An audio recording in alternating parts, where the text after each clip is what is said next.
Declaro abierta la sesión. Je déclare ouverte la 10.185e séance du Conseil de sécurité.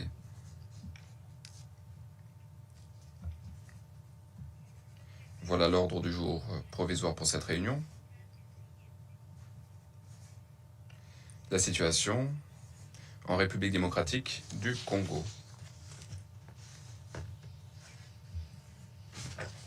L'ordre du jour est adopté.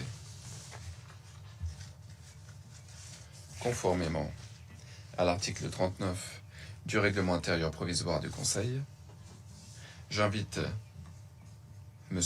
James Swan, représentant spécial du secrétaire général pour la République démocratique du Congo, à participer à cette réunion. Il en est ainsi décidé.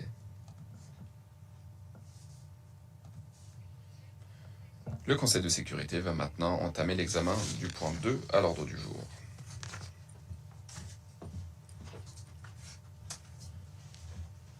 Je donne la parole à M. Swan. Vous avez la parole, monsieur.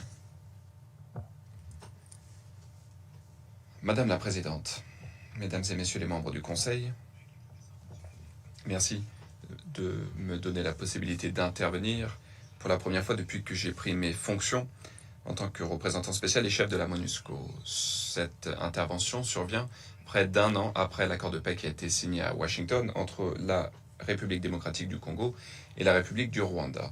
Avec l'accord du cadre Doha pour une paix globale et avec les efforts de médiation entrepris par l'Union africaine, ces processus ont fixé un cap afin de régler de façon pacifique le conflit dans l'est de la RDC. Il est désormais essentiel de maintenir cette dynamique.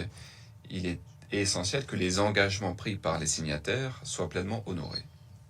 Madame la Présidente, distingués membres du Conseil de sécurité, la situation sécuritaire dans l'Est de la République démocratique du Congo demeure complexe, volatile et dévastatrice pour les populations.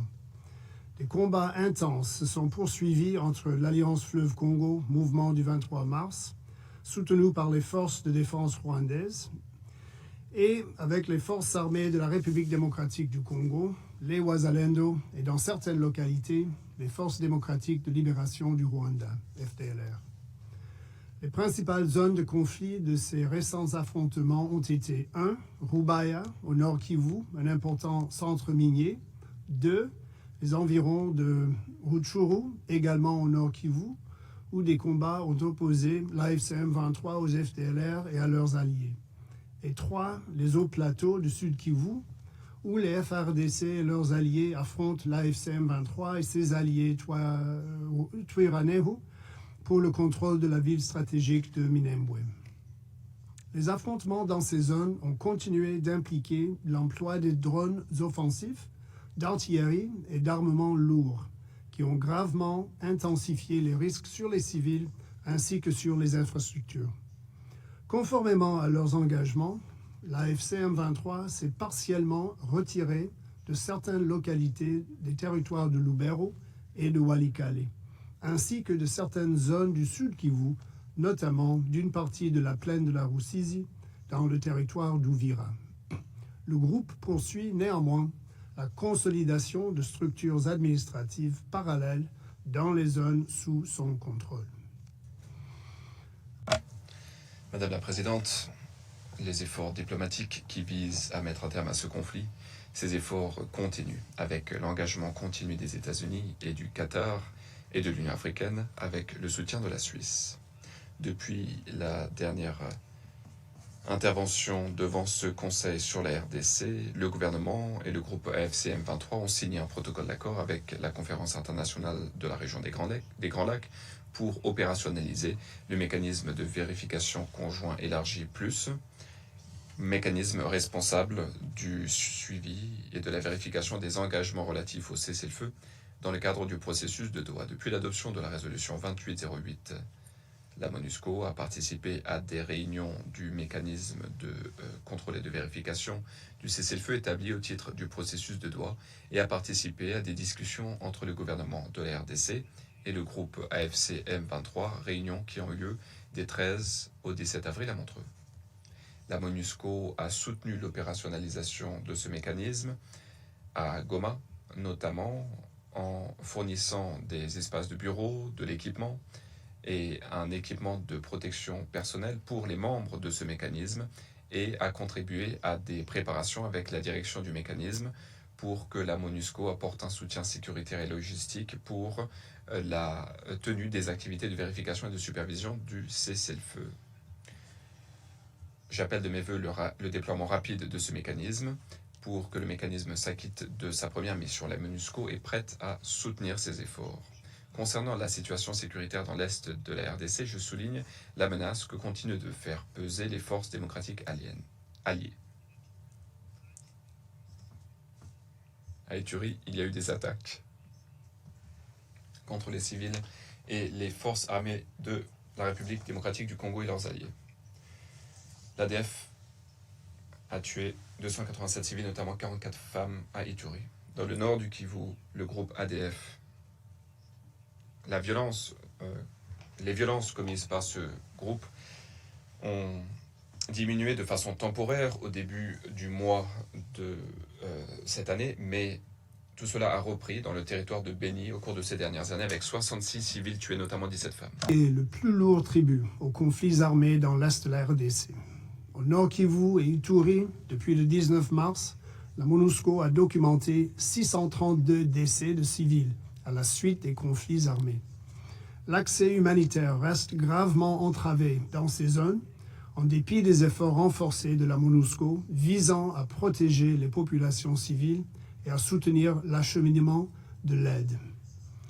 Au cours de la même période, notre Bureau conjoint des Nations Unies aux droits de l'homme a documenté 1221 violations et atteintes aux droits de l'homme à travers le pays, y compris des violences sexuelles liées au conflit commis par des groupes armés et par des membres des forces de défense et de sécurité, ayant touché 2968 victimes, dont 392 femmes et 378 enfants.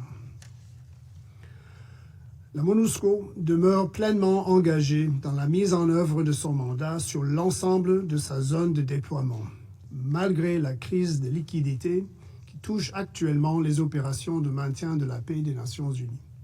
À cet égard, la mission a intensifié ses patrouilles ainsi que le déploiement de bases opérationnelles mobiles dans les zones touchées par les attaques des ADF et aux abords des sites de personnes déplacées. Depuis le 19 mars 2026, la MONUSCO et les FARDC ont mené 2101 patrouilles conjointes. La police de la mission a également effectué 497 patrouilles, dont 81 conjointement avec la police nationale congolaise. La MONUSCO a également soutenu les mécanismes locaux et provinciaux de paix, notamment en Ituri, où les progrès ont été accomplis dans la mise en œuvre de la feuille de route relative au dialogue entre groupes armés à Aru. La mission continue également d'appuyer les efforts de réforme du secteur de la sécurité conduits par le gouvernement de la République démocratique du Congo.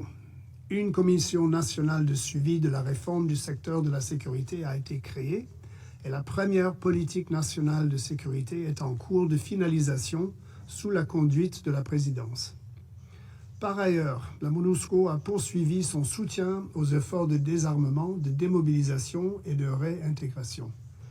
Entre mars et juin, la mission a facilité le rapatriement vers le Rwanda en collaboration avec les autorités nationales et régionales de 156 ex-combattants rwandais supplémentaires ainsi que de 163 personnes à leur charge affiliées au FDLR et à d'autres groupes armés étrangers. Madame la Présidente, depuis ma prise de fonction, j'ai multiplié les échanges à Kinshasa, en Ituri et au Nord Kivu avec les autorités nationales et provinciales, la société civile, les femmes, les jeunes, les acteurs politiques, les partenaires humanitaires et les représentants des communautés. À Goma, j'ai également rencontré des représentants de l'AFC M23 dans le cadre de la mise en œuvre du mandat de la MONUSCO dans les zones sous leur contrôle. En dehors de la République démocratique du Congo et conjointement avec l'envoyé spécial pour la région des Grands Lacs, Huang Xia, j'ai rencontré l'équipe de médiation de l'Union africaine conduite par le président Faure Gnassingbé du Togo les facilitateurs de l'Union africaine ou leurs représentants, ainsi que le président de la Commission de l'Union africaine, Mahmoud Ali Youssouf. Je me suis également entretenu avec le président de l'Angola, João Lourenço, champion de l'Union africaine pour la paix et la réconciliation en Afrique. Ces échanges témoignent de l'étroite coopération entre l'Union africaine et les Nations unies, ainsi que de l'engagement total de la MONUSCO à soutenir les efforts de médiation africaine. Au cours de tous ces échanges, j'ai réaffirmé l'engagement de la MONUSCO à mettre pleinement en œuvre son mandat, en particulier les priorités soulignées par le Conseil. En outre, j'ai encouragé l'ensemble des acteurs congolais à œuvrer en faveur d'un consensus sur les modalités du dialogue national proposé, ainsi qu'à préserver l'espace civique et les libertés fondamentales, notamment la liberté d'expression et de réunion, afin de permettre aux partis politiques et aux autres parties prenantes d'exprimer leur point de vue dans un environnement pacifique et sécurisé. Madam President. Madame la Présidente, la crise humanitaire en RDC demeure grave. Près de 27 millions de personnes, plus d'un quart de la population, se trouvent en situation d'insécurité alimentaire. Le plan de riposte sur les besoins humanitaires de 2026 a mis la priorité absolue sur 7,3 millions de personnes qui doivent recevoir une assistance avec un budget d'1,4 milliard de dollars qui est financé pour l'instant à 53,3%. Nous remercions les bailleurs de fonds de leur générosité et espérons que les financements seront pleinement versés pour répondre aux besoins de l'RDC. La fermeture des banques à Goma et la fermeture des aéroports de Goma et de Kavumu continuent de représenter des difficultés pour la population civile. C'est un effet sur l'acheminement de l'assistance humanitaire vitale dans ces régions. Nous avons toutes les parties à accorder la priorité aux besoins humanitaires en concluant des accords de réouverture de ces installations. Je condamne la violence commise contre les acteurs humanitaires. Je la condamne la plus fermement possible. 4 travailleurs humanitaires ont été tués en RDC depuis le début de l'année. Madame la Présidente, le gouvernement de la RDC a déclaré une flambée de virus à Ebola le 15 mai. L'Organisation mondiale de la santé est en première ligne de la riposte de santé publique de l'ONU en collaboration étroite avec la CDC africaine et ses partenaires et sous la houlette du gouvernement congolais. La MONUSCO soutient ces efforts dans le cadre de ses moyens, continuant à mettre en œuvre pleinement ses mandats dans les zones de déploiement. En dépit de la riposte significative en place, le lieu de la flambée principale dans une zone de conflit actif et dans un contexte urbain, alors que les structures sanitaires sont déjà en difficulté, représente un risque de propagation de l'épidémie. La fermeture des frontières, les restrictions de déplacement compliquent encore l'acheminement de la riposte humanitaire. Je remercie les États de la région de leur progrès, ce qui permet de lever ces obstacles, ce qui a permis des mouvements transfrontières contrôlés du personnel humanitaire et du personnel de l'ONU. En conclusion, Madame la Présidente, j'appelle toutes les parties aux accords de Washington et de Doha à préserver les acquis diplomatiques, à consolider les progrès dans la mise en œuvre des protocoles d'ores et déjà signés, à permettre des débats sur les questions qui portent sur les protocoles restants, notamment les volets humanitaires, et, en un mot comme en mille, à continuer à avancer sur la voie d'une paix durable. Je réaffirme les appels du secrétaire général enjoignant toutes les parties à respecter pleinement leurs engagements au titre des résolutions 2773 et 2808 du Conseil de sécurité qui réaffirment le respect de la souveraineté, de l'indépendance, de l'unité et de l'intégrité territoriale de la République démocratique du Congo et qui ouvre la voie à un règlement pacifique du conflit dans l'est du pays. La MONUSCO continuera à soutenir les aspirations de paix, de sécurité et de développement de la population de la République démocratique du Congo. Je vous remercie. Je remercie Monsieur Swan de toutes ces informations. Merci beaucoup. Je vais donner la parole aux membres du Conseil qui souhaitent la prendre.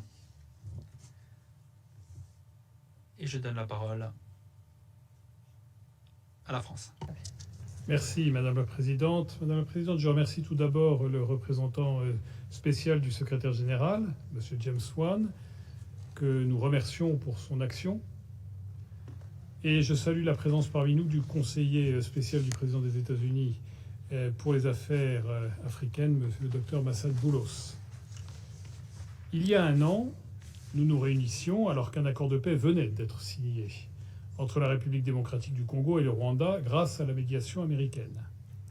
Des progrès ont été faits, notamment avec l'appui du Qatar, du Togo, de l'Union africaine, dont l'action de médiation et de facilitation est centrale. L'application pleine et entière de cet accord doit rester notre ligne politique d'horizon pour une paix dans les Grands Lacs. J'insisterai sur 3 points. Tout d'abord, le cessez-le-feu est plus que jamais une priorité pour protéger les civils. Nous appelons les parties à le respecter effectivement. La poursuite des combats menace les populations.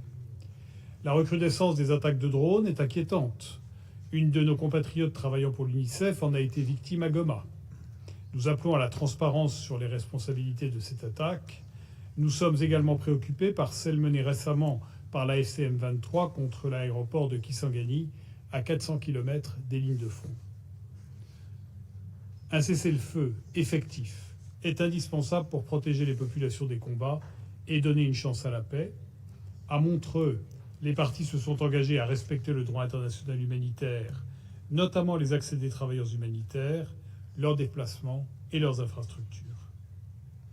Dans le contexte dramatique de la résurgence d'Ebola à laquelle est confrontée la République démocratique du Congo, nous soutenons la réponse des autorités congolaises aux côtés de l'OMS et des agences humanitaires.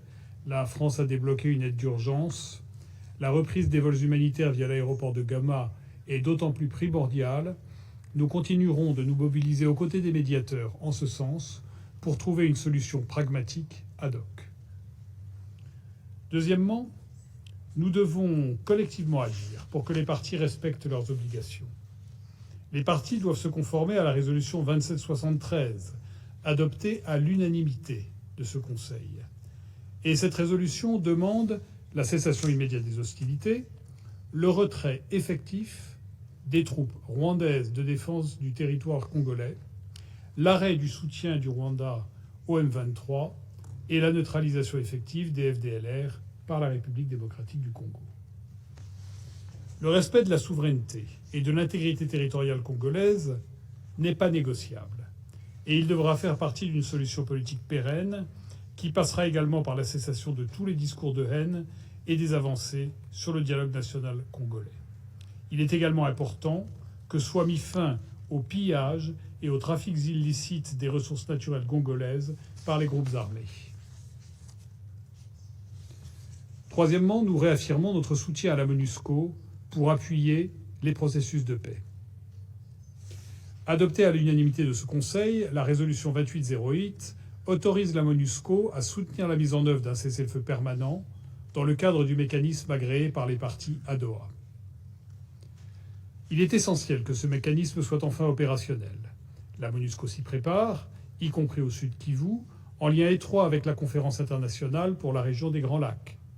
Nous soutenons tous les efforts de nature à avancer vers la concrétisation du cessez-le-feu. À cette fin, la cessation des entraves à la MONUSCO et des pratiques mettant en danger la sécurité des casques bleus et limitant leur liberté de mouvement est indispensable. Je souhaite enfin saluer le rôle essentiel de la MONUSCO en matière de protection des civils, qui est une de ses tâches prioritaires. Au Nord Kivu et en Ituri, la MONUSCO continue de protéger les civils face à l'action déstabilisante des groupes armés, notamment le groupe terroriste ADF.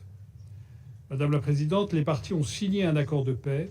Elles doivent l'appliquer et reconnaître cette réalité. Il ne peut y avoir de solution militaire à ce conflit. Le Conseil doit rester mobilisé via l'ensemble de ses outils, y compris le régime de sanctions, dont le Conseil travaille en ce moment même au renouvellement. Ce Conseil restera mobilisé pour restaurer paix et stabilité dans les Grands Lacs. Je vous remercie.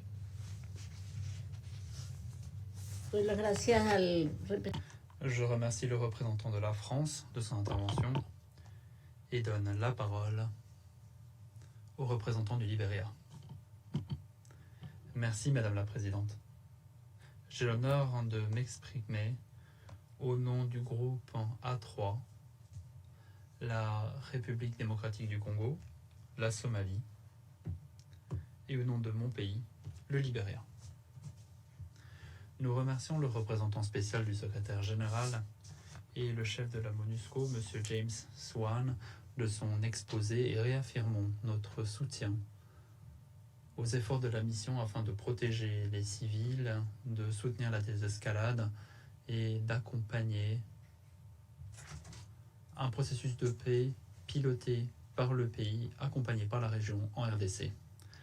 Le groupe A3 demeure vivement préoccupé par la détérioration de la situation sécuritaire dans l'Est de la République démocratique du Congo. À nouveau, ce sont les civils qui paient le prix fort de la violence armée, des déplacements et de la peur. La recrudescence du nombre de victimes civiles ne se résume pas à une question de statistiques, non. C'est en fin de compte une idée de la souffrance humaine qui nous rappelle qu'il est urgemment nécessaire que le Conseil honore ses responsabilités, prenne de mesures pour préserver la vie, restaurer la sécurité et promouvoir une paix durable. Nous condamnons, le plus fermement qu'il soit, les violences perpétrées par des groupes armés, notamment par les AFC et les M23. Les forces démocratiques alliées, le Codeco, la Convention pour la Révolution populaire et les FDLR. Leurs attaques, ciblant des civils, les recrutements forcés, les exécutions sommaires, les enlèvements et les autres violations graves sont inacceptables et doivent dès lors cesser sans plus attendre. Nous appelons toutes les parties à respecter pleinement le droit international humanitaire, y compris les principes de distinction, de précaution et de proportionnalité. Et nous les appelons à prendre toutes les mesures possibles et imaginables pour protéger les civils et les infrastructures civiles. Le groupe A3 réaffirme l'importance qu'il y a à pleinement mettre en œuvre la résolution 2773 du Conseil de sécurité et toutes les mesures prises au plan régional. La souveraineté, l'intégrité territoriale et l'indépendance politique de la République démocratique du Congo doivent être respectées. Tout appui externe au groupe armé doit cesser et toutes les parties doivent participer de bonne foi à un règlement politique qui soit à la fois crédible, sans exclusive et qui s'inscrira dans le temps. Nous demeurons préoccupés par les cas confirmés de violences sexuelles liées au conflit. Les rescapés doivent recevoir une protection, une prise en charge et il faut que justice soit rendue. Et à cet égard, nous félicitons la MONUSCO de son soutien de tous les instants en coordination avec les autorités congolaises et insistons pour dire que il est indispensable que des comptes soient rendus pour interrompre la spirale de l'impunité. Madame la Présidente, la situation humanitaire demeure alarmante. Les déplacements, l'insécurité alimentaire et l'insécurité générale et les risques à la santé publique continuent d'imposer des pressions immenses aux communautés et aux acteurs humanitaires. Nous saluons les efforts du gouvernement de la République démocratique du Congo, soutenu par l'Organisation mondiale de la santé, la MONUSCO et d'autres partenaires afin de renforcer la surveillance, la participation des communautés, la préparation des cliniques, la coordination transfrontière face à la flambée des risques liés à Ebola. Tout aussi préoccupant, l'insécurité et les contraintes d'accès continuent d'empêcher le bon fonctionnement des opérations humanitaires. L'accès humanitaire doit être sûr, rapide et se faire sans entrave, comme le stipule le droit international humanitaire. Le soutien international devrait insister sur la coordination au plan national et les mécanismes de riposte, tout en garantissant que l'assistance traite avant toute chose les personnes qui en ont le plus besoin. Madame la Présidente, le groupe A3 est convaincu qu'il n'existe pas de solution militaire dans l'Est de la République démocratique du Congo.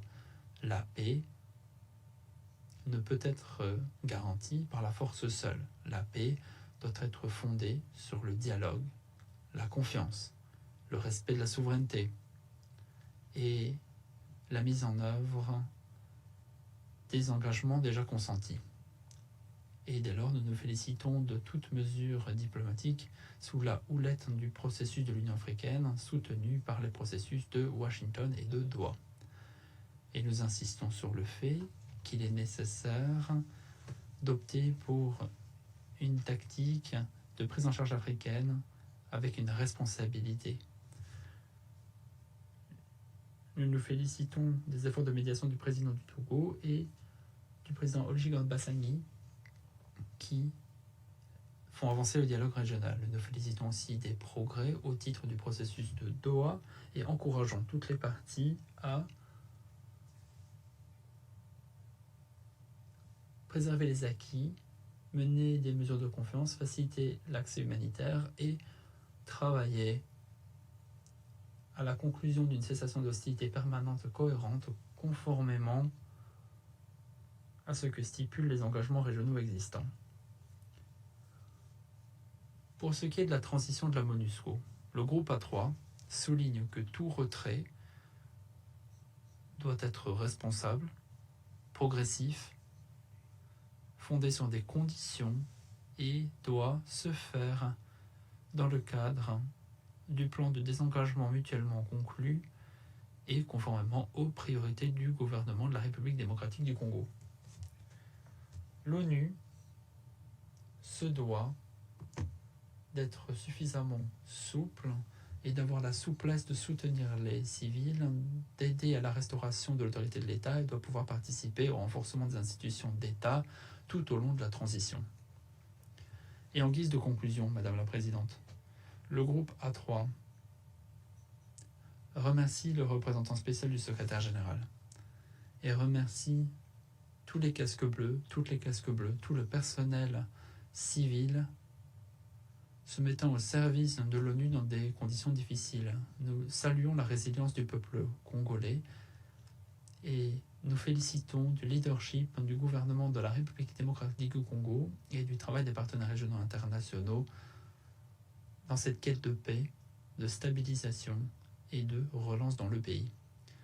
Le Conseil doit rester uni, doit honorer ses principes et être pratique, doit être uni en appui au mandat de la MONUSCO, doit respecter sur le principe les dispositions de la résolution 2773 et doit respecter la souveraineté de la RDC et doit être pratique et doit soutenir la diplomatie pilotée par l'Afrique qui pourra accoucher de paix durable, de sécurité et de développement durable pour le peuple congolais et pour la région des Grands Lacs de façon plus générale. Je vous remercie, Madame la Présidente.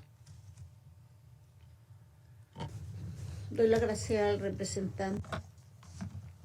Je remercie le représentant du Libéria pour sa déclaration et je donne maintenant la parole aux États-Unis. La palabra. Thank you, Madam President. Merci, Madame la Présidente. Merci, Monsieur le représentant spécial de cet exposé aujourd'hui. Merci de votre travail à la tête de la MONUSCO en cette période cruciale.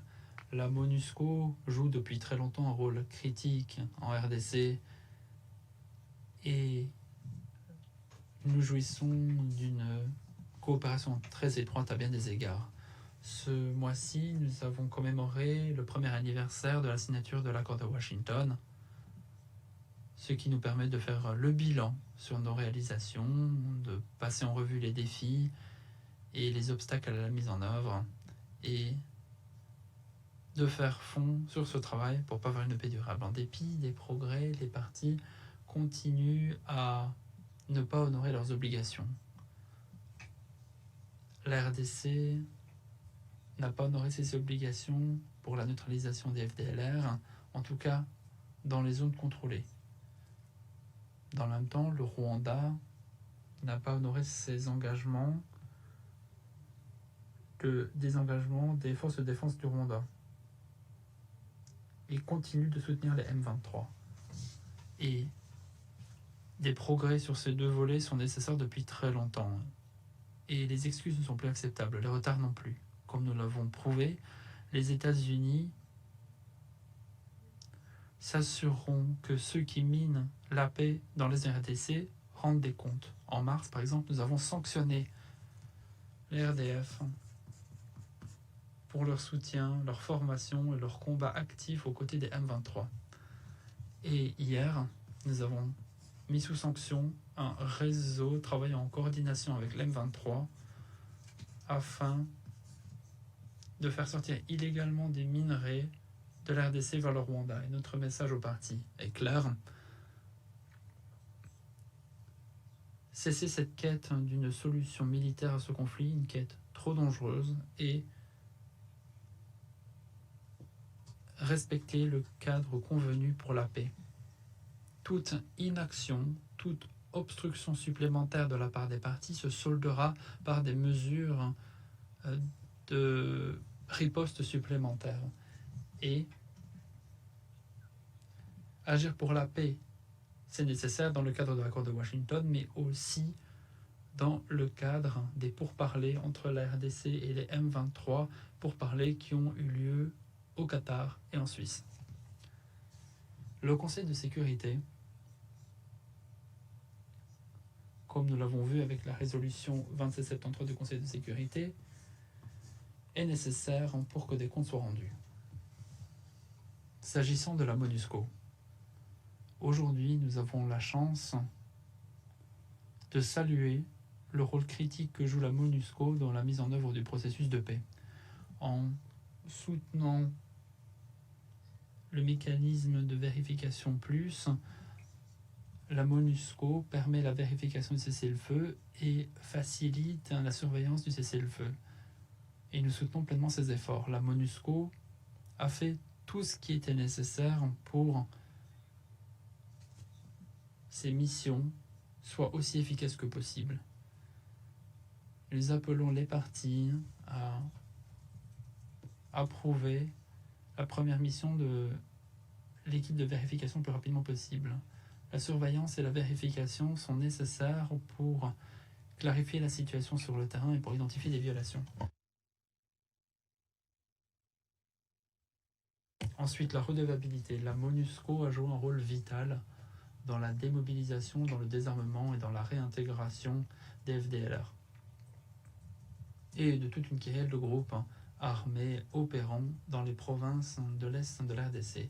Ce processus DDR est nécessaire pour mettre fin à ce cycle de violence sur le terrain. La protection des populations locales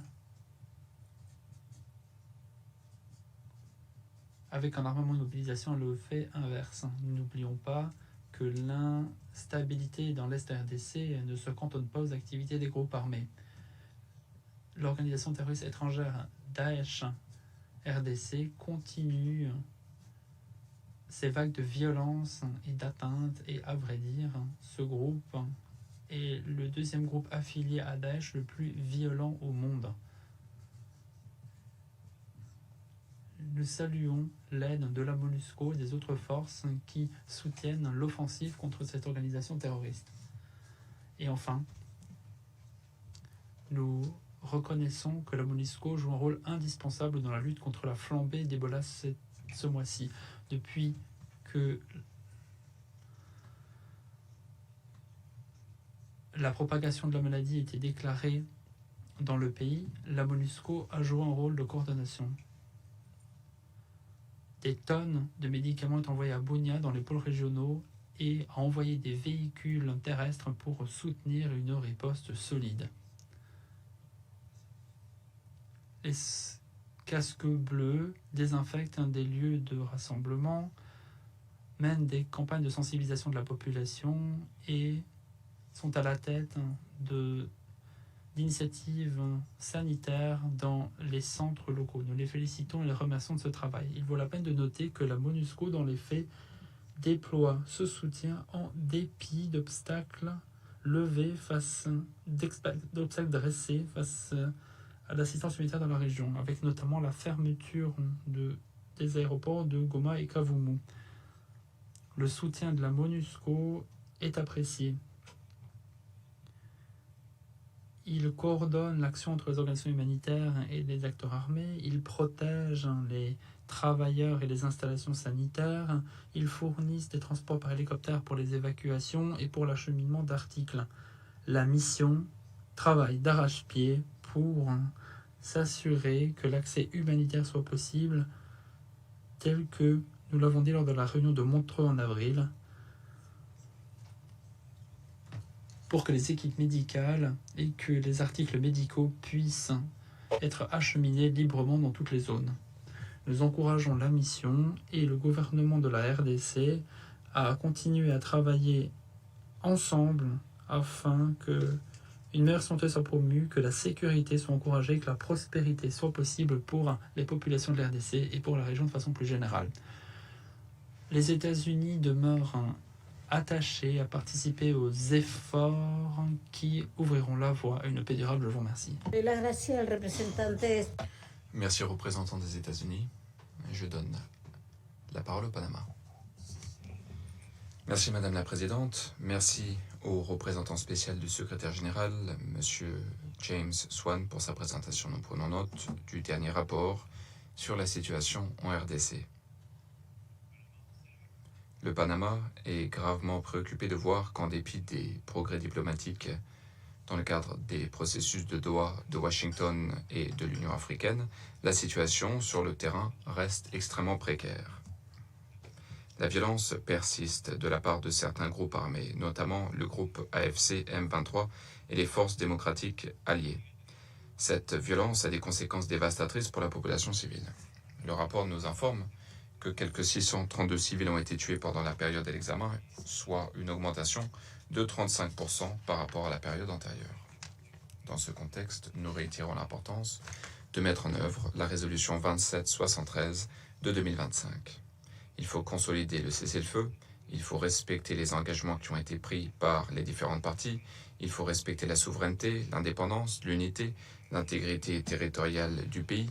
Voilà les conditions sine qua non pour atteindre une solution durable. Madame la Présidente, nous saluons les progrès qui ont été accomplis pour ce qui est de l'opérationnalisation du mécanisme conjoint de vérification élargie, plus notamment la désignation des responsables du mécanisme, la désignation de représentants par les partis et les préparatifs pour les premières missions de vérification du cessez-le-feu.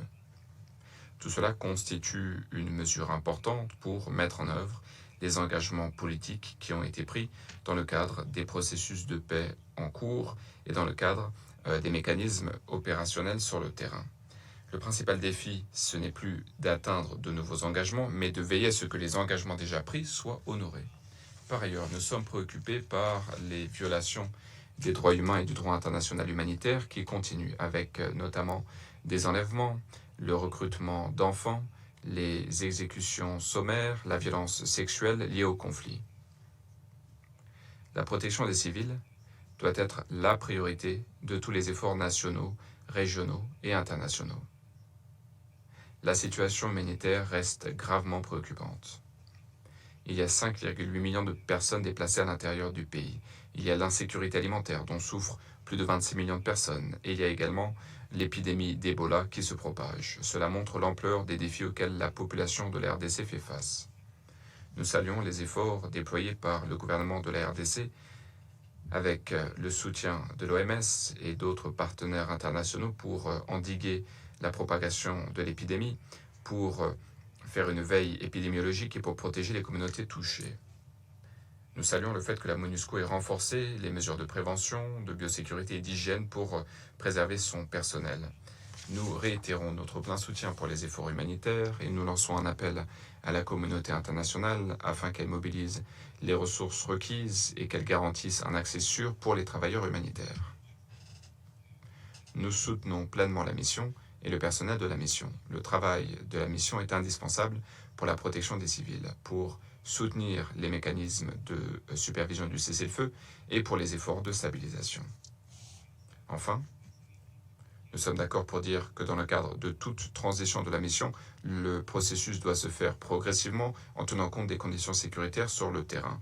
Cela doit se faire de façon responsable. Il faut préserver les progrès accomplis et éviter tout vide sécuritaire qui pourrait être instrumentalisé par des acteurs armés pour déstabiliser plus avant les zones en proie à des conflits. Notre pays continuera à soutenir les efforts menés à bien par la RDC en coordination avec les acteurs régionaux et les Nations Unies afin d'atteindre une paix durable sous la houlette du représentant spécial M. James Wan afin de garantir également la protection de la population. Je vous remercie. Je remercie le représentant du Panama pour son intervention. Je vais donner maintenant la parole à la Chine. 主席，我感谢斯万。 Madame la Présidente, je remercie le représentant spécial de son exposé. Le conflit s'éternise dans l'est de la RDC, sans oublier la flambée d'Ebola. La situation sécuritaire et humanitaire dans le pays sont plus graves que jamais. La communauté internationale doit travailler à l'unisson pour rectifier le tir le plus rapidement possible. Tout d'abord, il faut parvenir à un cessez-le-feu complet le plus rapidement possible. Le cessez-le-feu dans l'est de la RDC ne répond pas aux attentes. Les parties au conflit ne se font pas confiance et les échanges de tirs continuent. La communauté internationale doit les appeler à mettre en œuvre pleinement la résolution 2773 du Conseil en cessant toute hostilité, en respectant le droit international humanitaire et en protégeant les civils.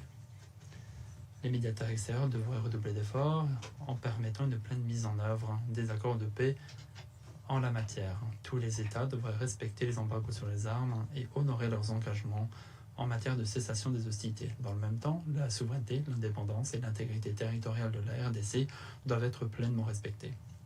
Deuxièmement, il faut soutenir fermement le règlement politique. La reprise du processus de Doha en Suisse récemment est un fait encourageant. Nous encourageons le gouvernement de la RDC et les M23 à continuer à régler leurs divergences grâce à des négociations, à se mettre d'accord rapidement sur le reste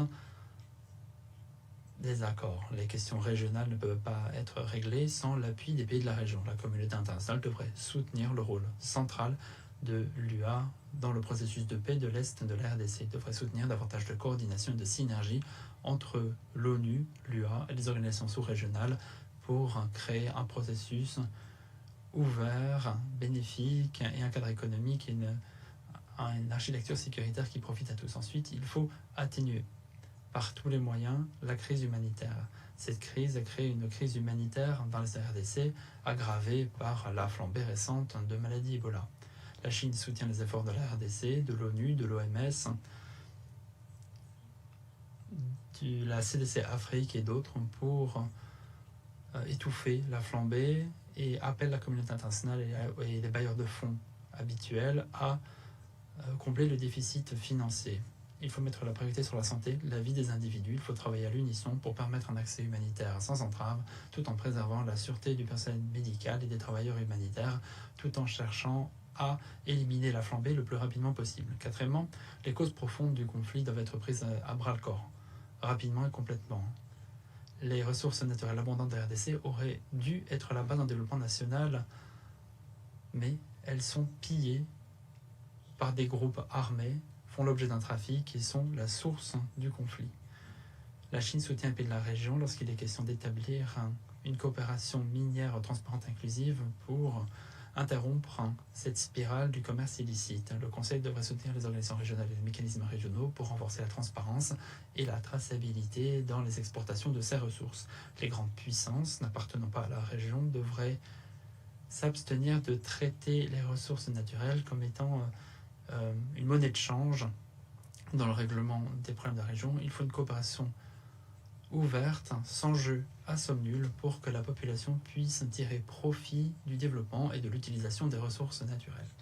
Cinquièmement, il faut garantir l'exécution du mandat de la MONUSCO. La Chine a toujours soutenu la MONUSCO dans l'exercice de son mandat autorisé par le Conseil de sécurité et appelle les parties à lever toutes les restrictions imposées à la MONUSCO aussi rapidement que faire se peut. Étant donné les circonstances, pour permettre la mise en œuvre de cessez-le-feu, la MONUSCO devrait, conformément à son mandat, utiliser ses capacités existantes pour en fournir un appui logistique et technique au mécanisme conjoint de vérification élargi plus de la conférence internationale pour la région des Grands Lacs. S'agissant du Kivu, il faut d'abord une approbation du Conseil. Nous encourageons le représentant spécial à continuer à renforcer la coordination avec l'envoyé spécial secrétaire général pour la région des Grands Lacs et à maintenir une répartition des responsabilités raisonnables. Madame la Présidente, la Chine et les pays de la région, de la RDC, ont toujours eu un avenir commun et sont ensemble malgré les difficultés. Face à la flambée d'Ebola, la Chine a tout de suite réagi, a fourni un appui à RDC et à l'UA et a envoyé une équipe d'experts et d'expertes médicaux dans le pays.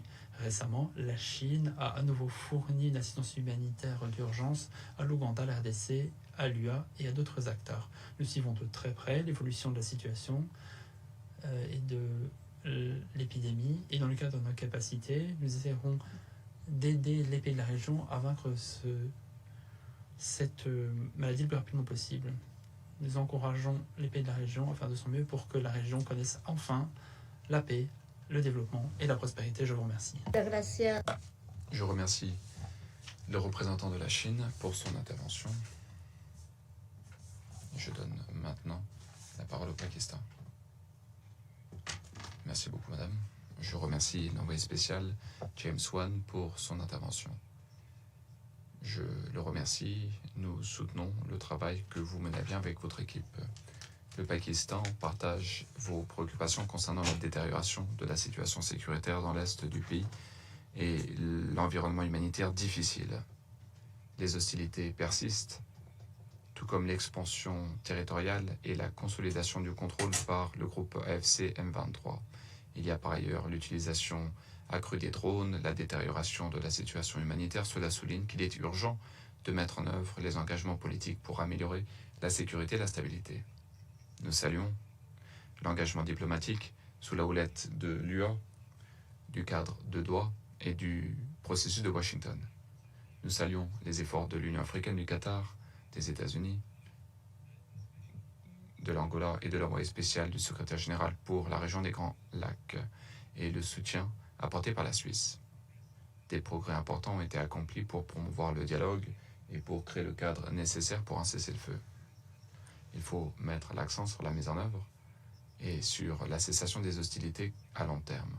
Le rapport du SG fait état de progrès encourageants concernant l'opérationnalisation des mécanismes de vérification du cessez-le-feu, notamment le mécanisme conjoint de vérification élargi plus et d'autres structures connexes. Ce sont des mesures importantes pour bâtir la confiance entre les parties et pour créer des conditions propices à la paix durable.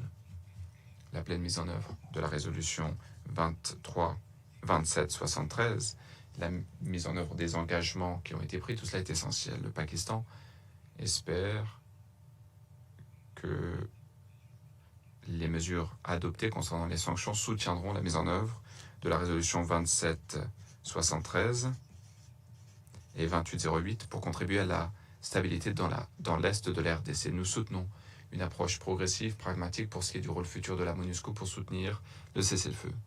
La MONUSCO est la seule présence impartiale avec l'expérience suffisante, la portée logistique, les capacités opérationnelles nécessaires pour soutenir les efforts de stabilisation et la protection des civils.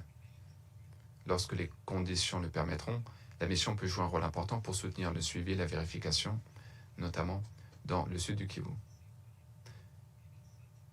Tout rôle doit être guidé par la réalité sur le terrain. Liberté de circulation, accès sans entrave pour la MONUSCO, coopération de la part des parties, et surtout, la sécurité des casques bleus. Tout cela est indispensable pour garantir le succès d'une telle mission. Le Conseil doit veiller à ce que les attentes qui pèsent sur la MONUSCO soient réalistes et accompagner des ressources et des capacités nécessaires. Le Pakistan rend hommage aux hommes et aux femmes de la MONUSCO qui travaillent dans des circonstances très difficiles sous la houlette de M. James Wan, notamment dans des zones en proie à une épidémie d'Ebola. Nous saluons leur professionnalisme, leur dévouement, ce qui est essentiel pour la protection des civils et pour la paix durable. Le Pakistan réitère son plein soutien pour la souveraineté, l'unité et l'intégrité territoriale de la RDC. Nous demandons à toutes les parties d'honorer leurs engagements. Il faut mettre en œuvre la résolution 2773 et créer les conditions propices à un cessez-le-feu crédible, vérifiable, aboutissant à la paix durable. Je vous remercie.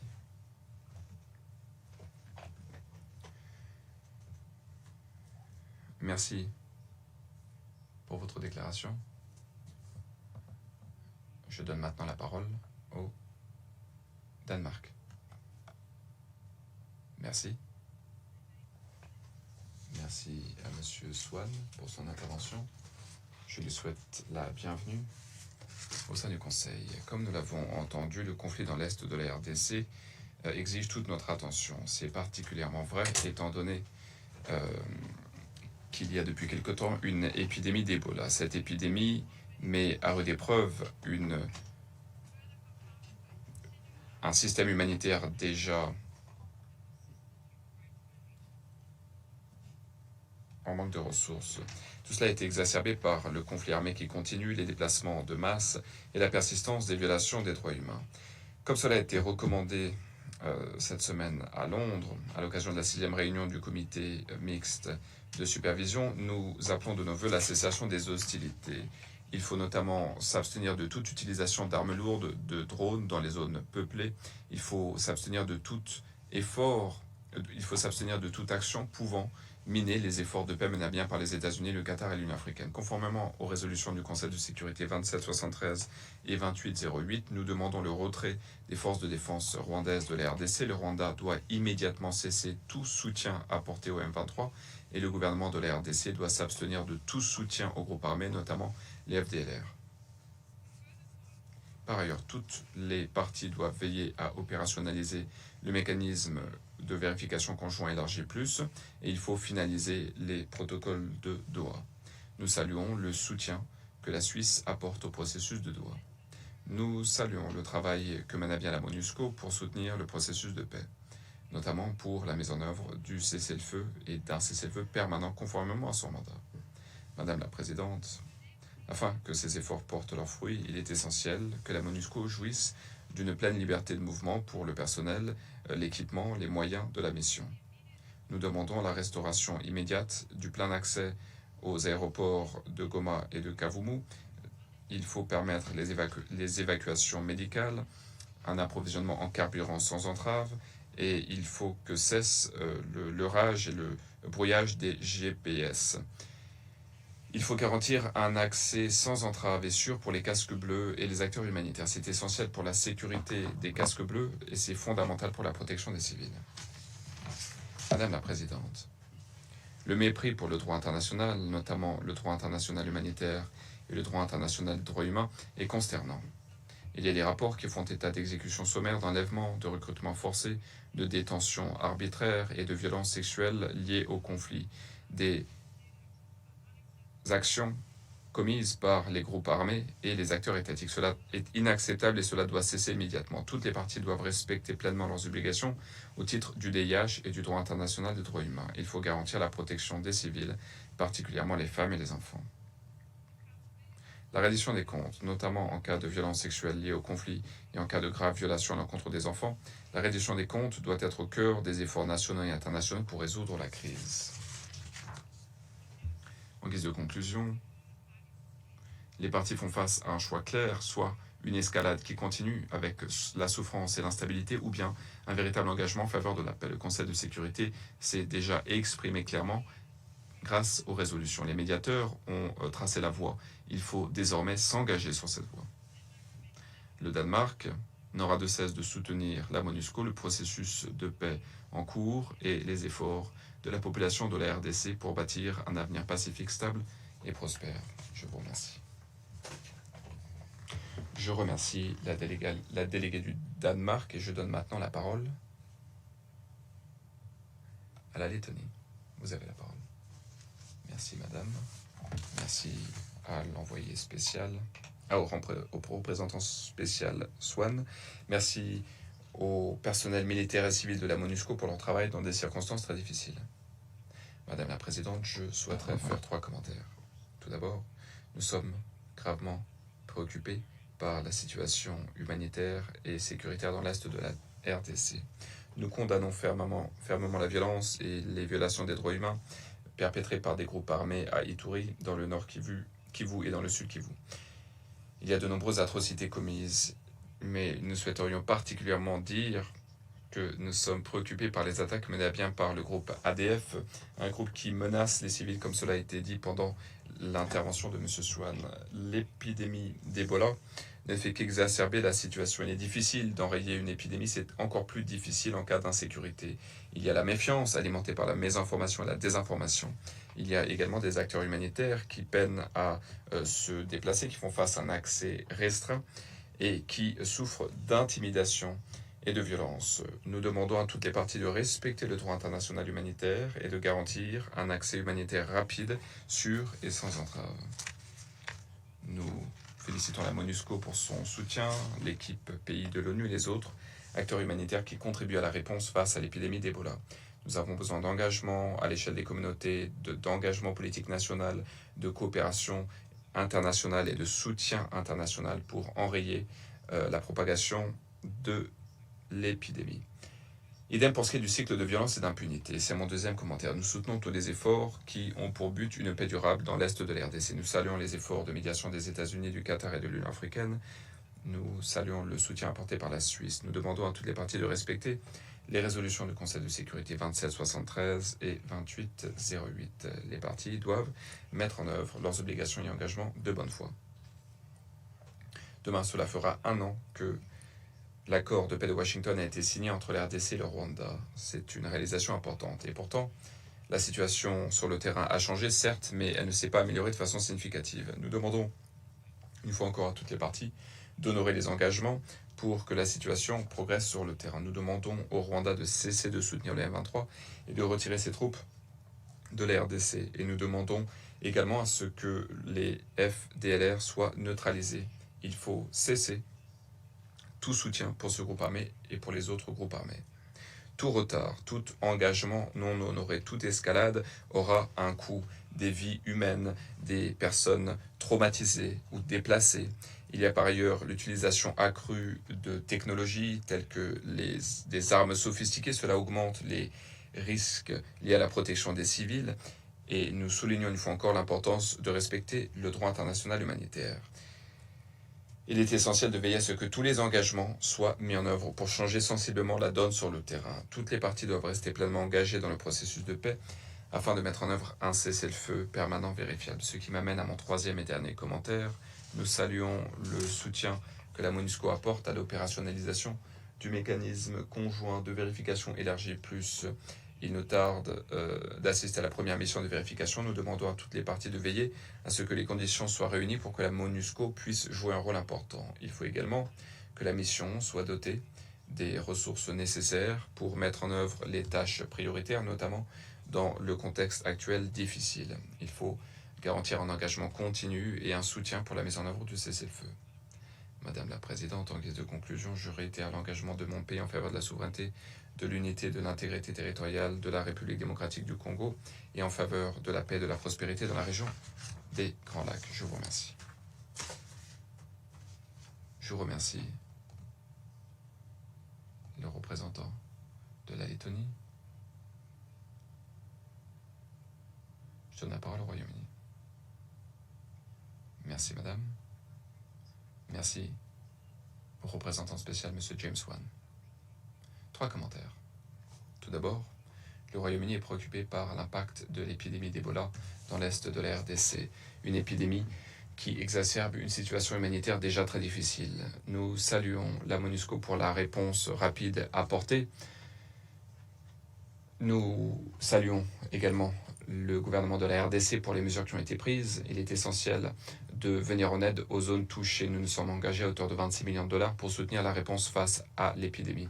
Nous travaillons avec la RDC, les partenaires internationaux, notamment l'OMS et le CDC en Afrique et les gouvernements régionaux pour soutenir une riposte coordonnée et pour renforcer la surveillance, pour enrayer l'épidémie et pour améliorer l'état de préparation. Nous demandons à toutes les parties de fournir un accès humanitaire complet et sans entrave conformément au droit international pour permettre cette riposte rapide face à la crise sanitaire.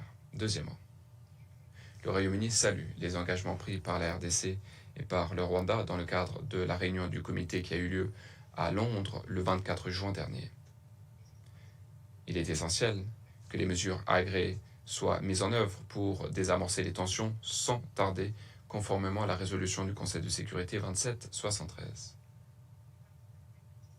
Nous saluons l'engagement pris en faveur de la finalisation du processus de Doha et nous demandons à toutes les parties de travailler de façon constructive pour la négociation des protocoles. Nous demandons à toutes les parties de soutenir le déploiement rapide du mécanisme de vérification conjoint élargi. Il faut également veiller à ce que la MONUSCO jouisse de la liberté de circulation nécessaire pour superviser le cessez-feu et pour les efforts de vérification et pour mettre en œuvre pleinement le mandat de la MONUSCO. Enfin, le Royaume-Uni est gravement préoccupé par l'ampleur des violations des droits humains et par les abus commis dans l'Est de la RDC, tels que soulignés dans le dernier rapport du secrétaire général. Notamment de nombreux cas de violences sexuelles liées au conflit et de graves violations à l'encontre des enfants. Nous sommes préoccupés par la recrudescence des frappes de drones, les bombardements aériens et les tirs d'artillerie qui ciblent des zones densément peuplées, ce qui sape la sécurité des civils. Le Royaume-Uni souligne que toutes les parties doivent respecter le droit international humanitaire et protéger l'espace civil. Je vous remercie. Je remercie la représentante du Royaume-Uni pour son intervention. Et je donne maintenant la parole à la Grèce.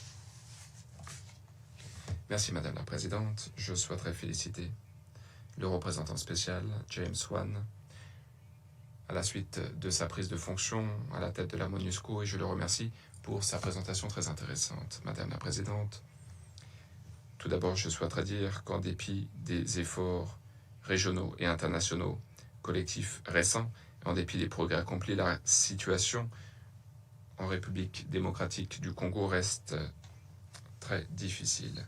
Je souhaiterais faire les commentaires suivants. Nous réitérons que les résolutions 2773 et 2808 doivent être mises en œuvre immédiatement, pleinement et de façon inconditionnelle.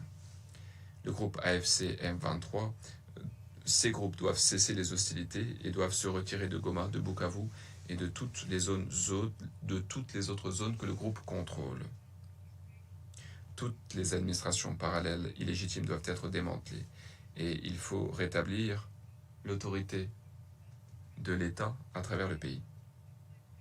Il faut rouvrir les aéroports de Goma et de Kavumu sans délai. Il faut lever toutes les restrictions actuellement imposées à la liberté de circulation de la MONUSCO. Les forces de défense rwandaises doivent cesser de soutenir le groupe AFC M23 et doivent se retirer immédiatement et sans condition du territoire de la République démocratique du Congo. Toutes les composantes des FDLR doivent également être neutralisées dès que possible. Il faut que cesse l'exploitation illicite de minerais et le trafic de ces minerais doit également cesser, car cela alimente le conflit. Il faut renforcer la traçabilité. La Grèce réaffirme son soutien indéfectible pour l'indépendance, la souveraineté, l'unité, l'intégrité territoriale de la RDC. Deuxièmement, nous saluons les efforts qui visent à établir un cessez-le-feu et à promouvoir la paix, la stabilité et la réconciliation dans l'est du pays. Nous saluons les efforts déployés par les États-Unis, le Qatar, l'Union africaine et l'Angola. Nous saluons le dialogue et l'engagement qui ont eu lieu récemment entre les parties dans le cadre du processus de Doha. Les progrès doivent aboutir à la signature du protocole sur l'accès humanitaire et la protection judiciaire. Nous devons préserver l'élan qui a vu le jour à la suite de la signature des accords de Washington pour la paix et la prospérité. Il est essentiel que les parties honorent les engagements pris dans le cadre des différents processus de paix Il faut accélérer la mise en œuvre des engagements. Nous nous félicitons des efforts déployés sur la voie du dialogue politique national pour la paix, la stabilité et la cohésion nationale en RDC. Troisièmement, dans le cadre de l'épidémie d'Ebola, nous sommes gravement préoccupés par la gravité de la situation humanitaire, une situation très complexe. Nous sommes préoccupés par les violences commises dans l'est de la RDC et le grand nombre de personnes déplacées à l'intérieur du pays. Nous sommes notamment préoccupés par l'augmentation de l'utilisation des drones, des bombardements aériens, de l'utilisation de l'artillerie lourde dans les zones densément peuplées dans le nord et le sud Kivu. Toutes les parties doivent respecter le droit international humanitaire. Il faut garantir un accès humanitaire sûr, rapide et sans entrave. Il faut faciliter les vols humanitaires. Nous sommes atterrés par les graves violations des droits humains commises, notamment à l'encontre de femmes et d'enfants, notamment le recrutement à grande échelle, l'utilisation des enfants, les enlèvements, les meurtres, les mutilations et un niveau choquant de violences sexuelles liées au conflit. Nous nous désolons du fait qu'au cours des derniers mois, il y a eu quelques 351 graves violations.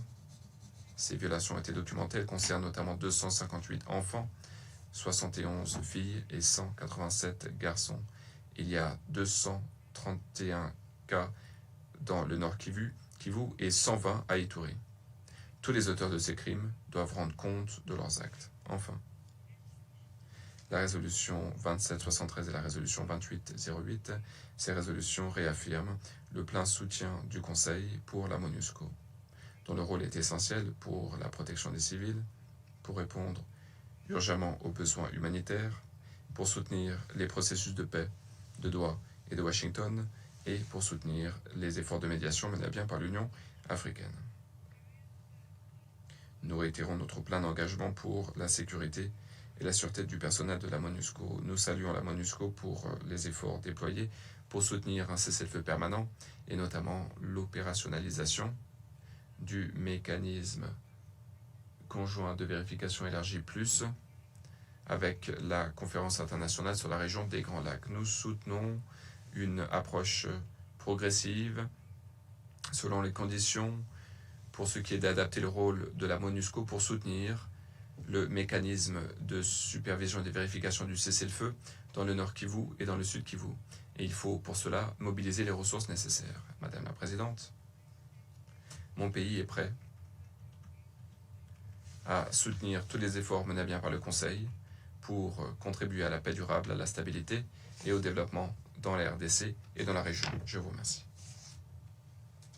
Je remercie la représentante de la Grèce. Je vais maintenant donner la parole à la Fédération de Russie.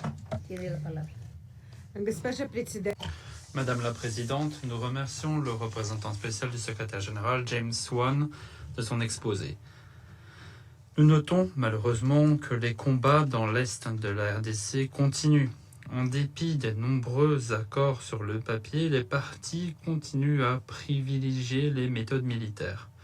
Le volet politique et diplomatique, sous médiation extra-régionale, n'accouche pas des résultats attendus sur le terrain et ne sert qu'à masquer le prolongement des confrontations armées.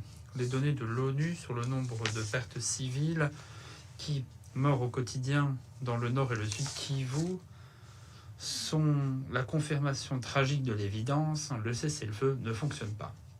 Il convient de constater l'évolution du conflit, le perfectionnement de la nature militaire, puisqu'on utilise de plus en plus de drones offensifs. Les civils sont toujours les victimes, le personnel médical, le personnel humanitaire ou de l'ONU.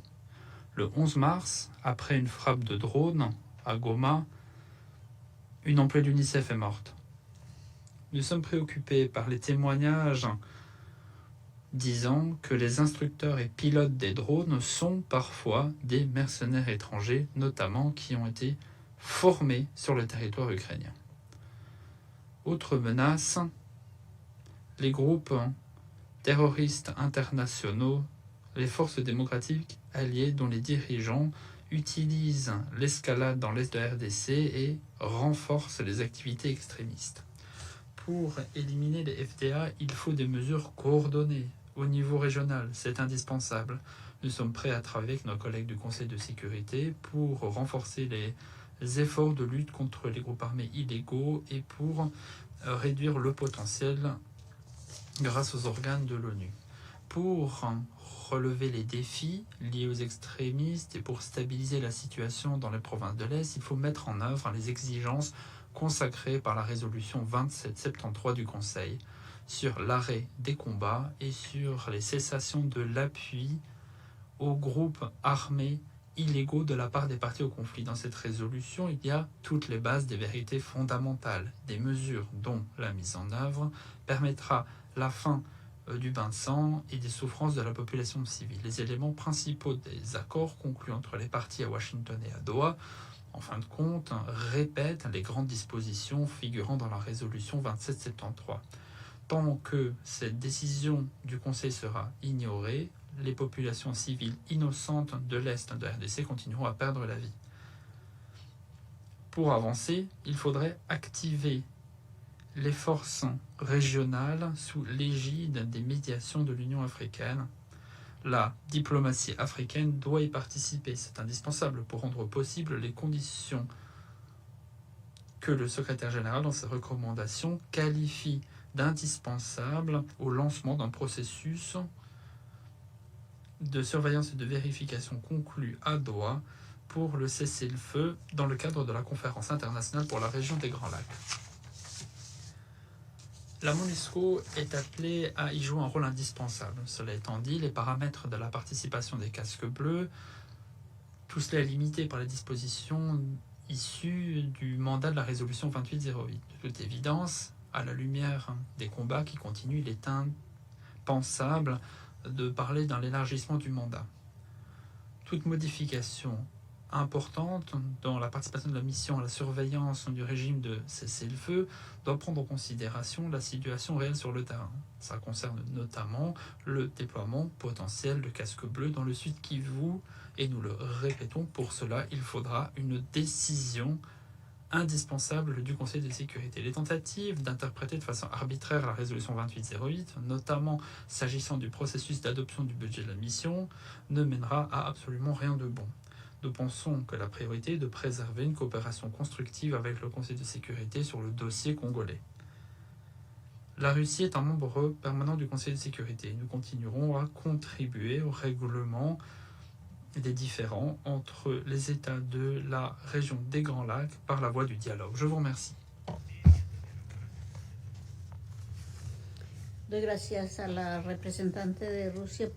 Je remercie la représentante de la Fédération de Russie de son intervention et je donne la parole au Bahreïn. Je vous en prie. Merci Madame la Présidente. Avant toute chose, je tiens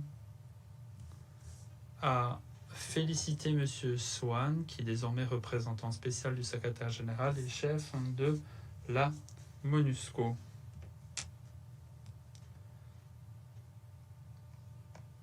Qu'il me soit permis de le remercier de son exposé utile. Nous félicitons des efforts de la mission, alors que les défis sont complexes en République démocratique du Congo. Madame la Présidente, cette séance a lieu alors que nous observons un contraste clair entre les efforts diplomatiques visant à promouvoir la stabilité et la désescalade et, d'un autre côté, les tensions sur le terrain qui menacent de mettre en péril les progrès diplomatiques. Et dans ce contexte, le Royaume du Bahreïn se félicite de la nouvelle dynamique positive sur le volet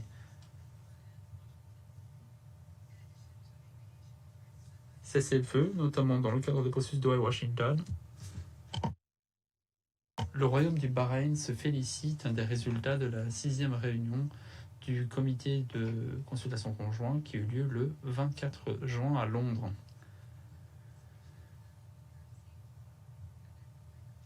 La République du Rwanda et la RDC y ont participé. soutenu par les États-Unis d'Amérique et l'État du Qatar. Sans oublier avec une participation de l'Union africaine représentée par la République du Togo et la Commission de l'Union africaine. Cette réunion souligne l'importance qu'il y a à pleinement mettre en œuvre les accords existants, l'importance de la désescalade et le soutien au déploiement du mécanisme de vérification plus, tout en améliorant les perspectives d'un cessez-le-feu permettant la stabilité et la sécurité dans le pays. Madame la Présidente, le Royaume du Bahreïn insiste sur les éléments suivants. Tout d'abord, notre pays pense qu'il faut pleinement mettre en œuvre la résolution 2773 du Conseil de sécurité, surtout à la lumière de la cessation surtout dans le cadre de la cessation des hostilités et dans le cadre des exigences imposées aux M23 ou autres groupes armés dans les zones qui sont sous leur contrôle dans l'est de la RDC. Et dans ce contexte, le Royaume du Bahreïn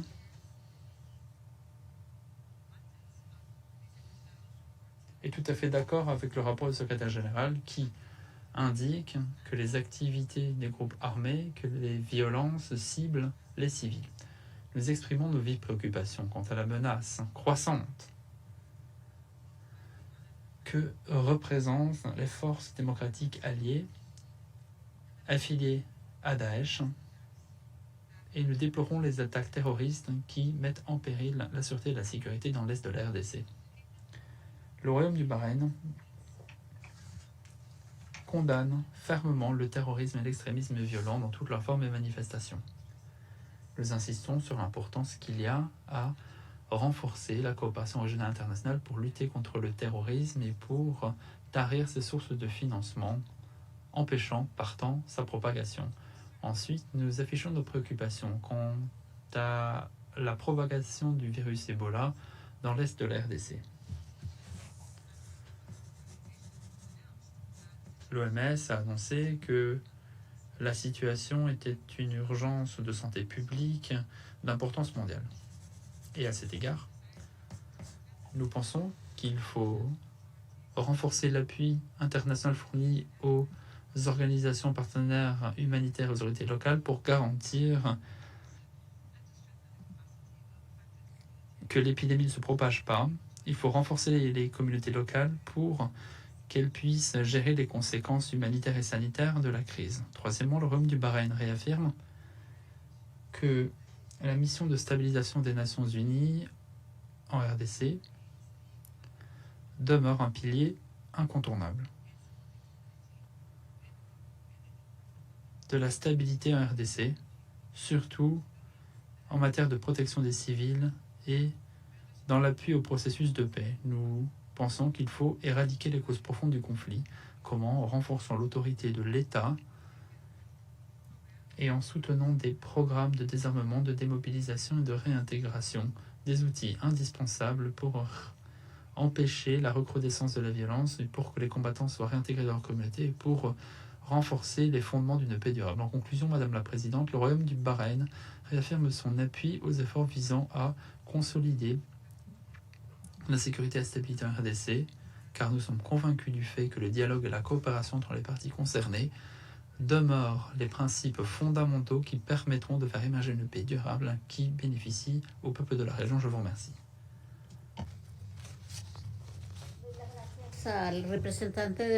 Merci au représentant du Bahreïn.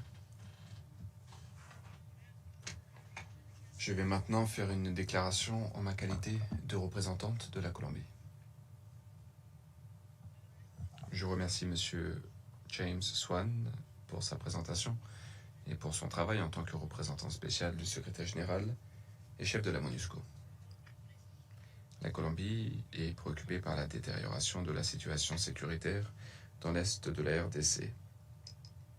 Nous sommes notamment préoccupés par l'augmentation du nombre de victimes civiles dans le nord Kivu et dans le sud Kivu et à Ituri. À cet égard, ma délégation souhaite de nouveau lancer un appel à toutes les parties afin de respecter la souveraineté, l'indépendance et l'intégrité territoriale de la République démocratique du Congo, ainsi que le droit international des droits humains, le droit international humanitaire et le droit international des réfugiés. La Colombie exhorte les parties à continuer à s'engager sur la voie du dialogue. Nous saluons le rôle de chef de file que joue l'Union africaine, qui apporte une légitimité politique au processus diplomatique en cours. Cela contribue à une solution régionale et durable. Face à cette toile de fond, je souhaiterais formuler 3 commentaires. Tout d'abord, il faut respecter les résolutions 2773 et 2808 du Conseil de sécurité, notamment en ce qui concerne le cessez-le-feu immédiat. C'est indispensable si nous souhaitons réduire la violence et réunir les conditions propices à la poursuite du dialogue politique. La Colombie salue les progrès qui ont été accomplis pour l'opérationnalisation du mécanisme conjoint de vérification élargie et nous saluons notamment le soutien que la MONUSCO a apporté à ce mécanisme de vérification. Cela permet une participation sur pied d'égalité, pleine et entière et sûre des femmes dans les mécanismes de sécurité et de gouvernance. Deuxièmement, la situation humanitaire reste très précaire. L'épidémie d'Ebola vient exacerber un contexte qui se caractérise déjà par des conflits, les déplacements, les entraves à la liberté de circulation, le manque de ressources, la fermeture des aéroports de Goma et de Kavumu et l'insécurité ambiante limitent les opérations humanitaires. Et cela met en péril les efforts qui sont déployés pour enrayer la propagation de la maladie. Et cette situation touche de façon disproportionnée les femmes, les filles. Et nous avons besoin de répondre à ce défi en tenant compte de la question du jour. Toutes les parties doivent garantir un accès humanitaire sûr, rapide, sans entrave. Il faut mobiliser suffisamment de ressources pour trouver une solution à la crise en tenant compte des questions de protection, de soutien psychosocial. Et il faut également que les communautés aient accès à des informations fiables.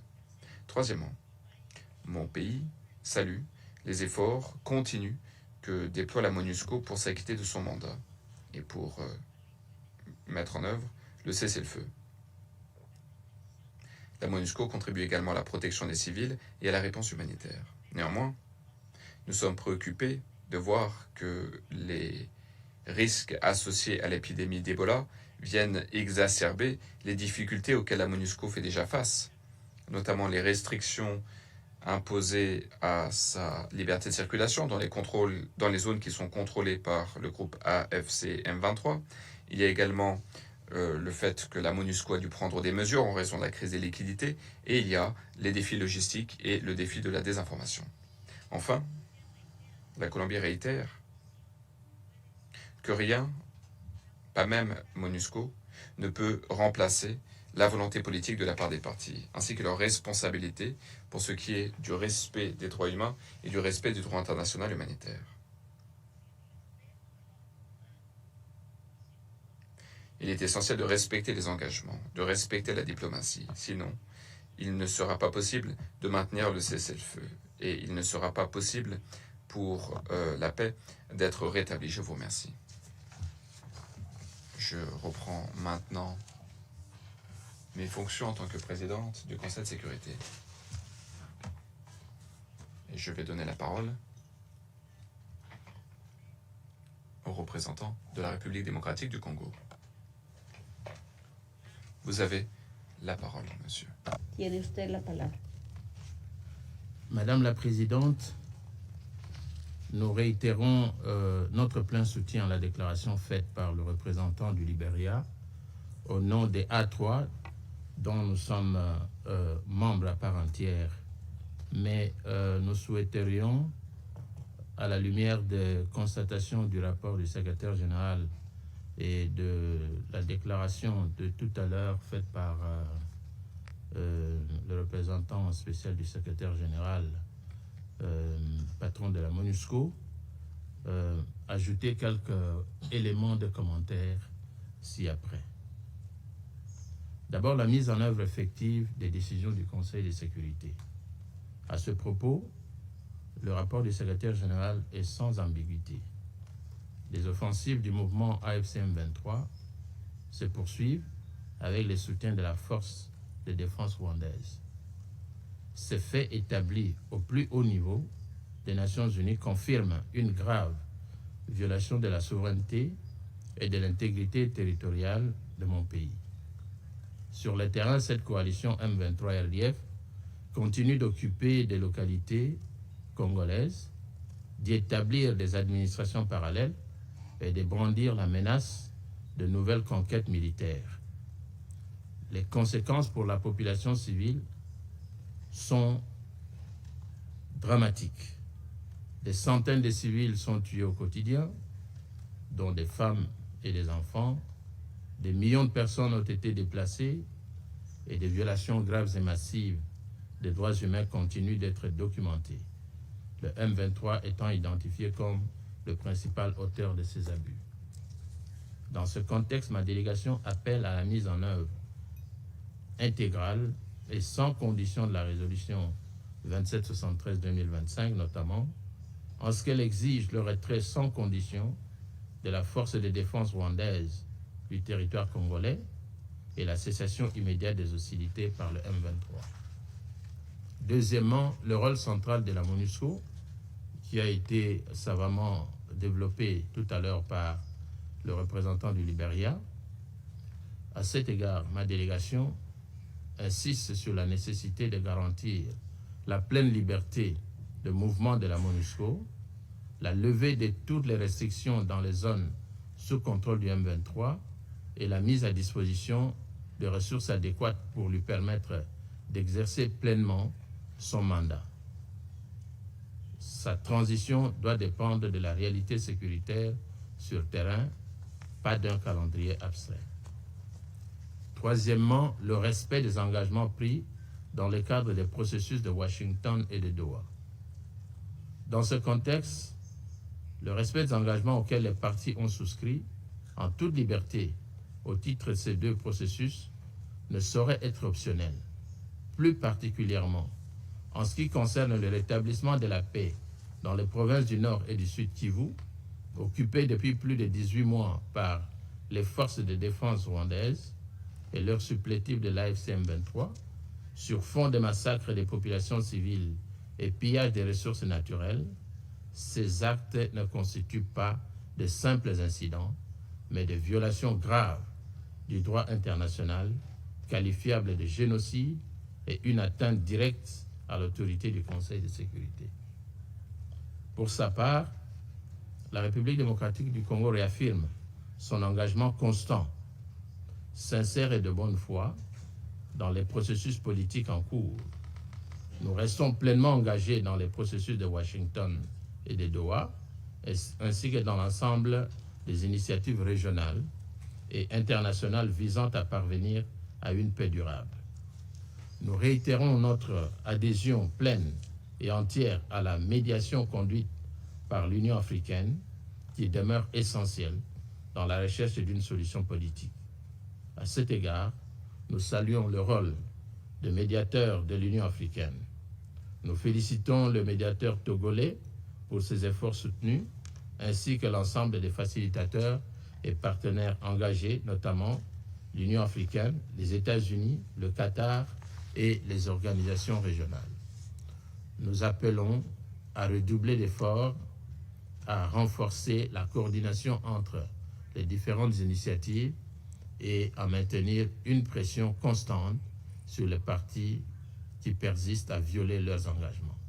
Madame la Présidente, ma délégation a pris note avec satisfaction des mesures adoptées par certains partenaires internationaux, en particulier les États-Unis d'Amérique, qui viennent de sanctionner un vaste réseau rwandais impliqué dans la contrebande et le commerce illicite de minerais pillés à l'est de la République démocratique du Congo et transférés au Rwanda.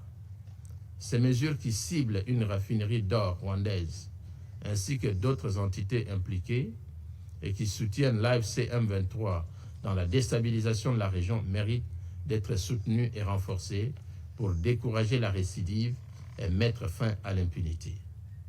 Par ailleurs, les dites mesures confirme ce que la République démocratique du Congo dénonce depuis longtemps. Les minerais pillés à l'Est financent la guerre. Roubaïa représente environ 15% de la demande mondiale en tantale. Plus de 120 tonnes de coltan par mois auraient été acheminées vers le Rwanda entre mai et octobre 2024 et ce trafic aurait généré environ 800 000 $ par mois pour le M23. Ce n'est pas un commerce parallèle, c'est une économie de guerre.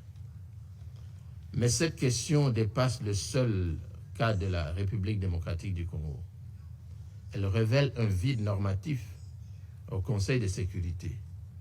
Le lien entre ressources naturelles, paix, sécurité et prospérité ne peut plus être traité uniquement au cas par cas. Il doit faire l'objet d'une approche transversale avec des outils concrets de traçabilité, de sanctions, de diligence raisonnable et de responsabilité. Au chapitre de la lutte contre l'impunité de ces crimes commis dans ce contexte, la République démocratique du Congo informe également le Conseil qu'elle a déposé ce jour une requête introductive d'instance devant la Cour internationale de justice contre la République du Rwanda. Par cette procédure, la République démocratique du Congo demande à la Cour de constater la responsabilité internationale du Rwanda pour violation de la Convention pour la prévention et la répression du crime de génocide, de la Convention internationale sur l'élimination de toutes les formes de discrimination raciale, de la Convention sur l'élimination de toutes les formes de discrimination à l'égard des femmes, ainsi que de la Convention contre la torture.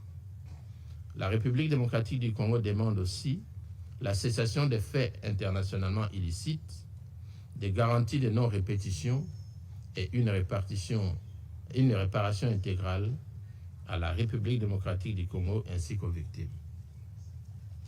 Madame la Présidente, la République démocratique du Congo rappelle sur un autre chapitre qu'elle continue de travailler à des solutions durables, y compris pour les réfugiés rwandais présents sur son territoire depuis les années 1990.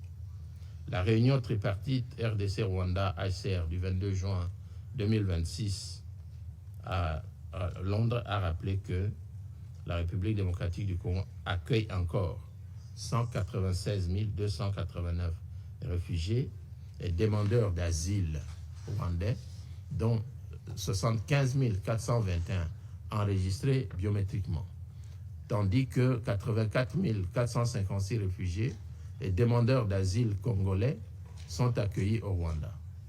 Ces efforts doivent se poursuivre avec l'appui du HCR et de la MONUSCO, mais ils exigent la sécurité, l'accès humanitaire et la fin des administrations parallèles. Pour conclure, Madame la Présidente, et comme nous le disions déjà dans notre déclaration précédente, la République démocratique du Congo réaffirme son droit légitime à restaurer pleinement son autorité sur l'ensemble de son territoire. Aucune solution durable ne pourra être envisagée sans le respect strict de son intégrité territoriale. Le démantèlement complet des administrations parallèles et le rétablissement effectif de l'autorité de l'État. La position de mon gouvernement est claire. Il ne peut y avoir de paix sans respect de la souveraineté. Il ne peut y avoir de processus crédible sans mise en œuvre des engagements.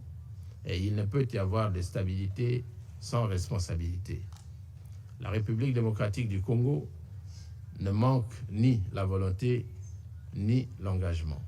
Ce qui est attendu aujourd'hui, c'est une action résolue, cohérente et collective pour faire respecter les décisions du Conseil et mettre fin aux souffrances du peuple congolais.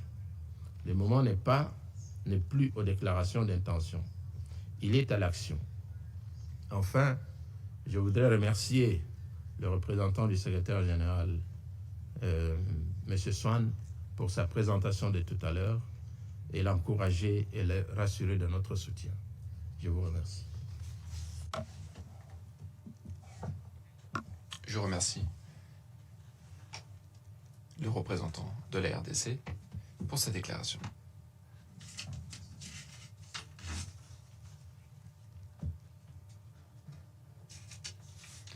Il n'y a pas d'autres orateurs inscrits sur la liste. J'invite les membres du Conseil à procéder à des consultations afin de poursuivre l'examen du point. La séance est levée.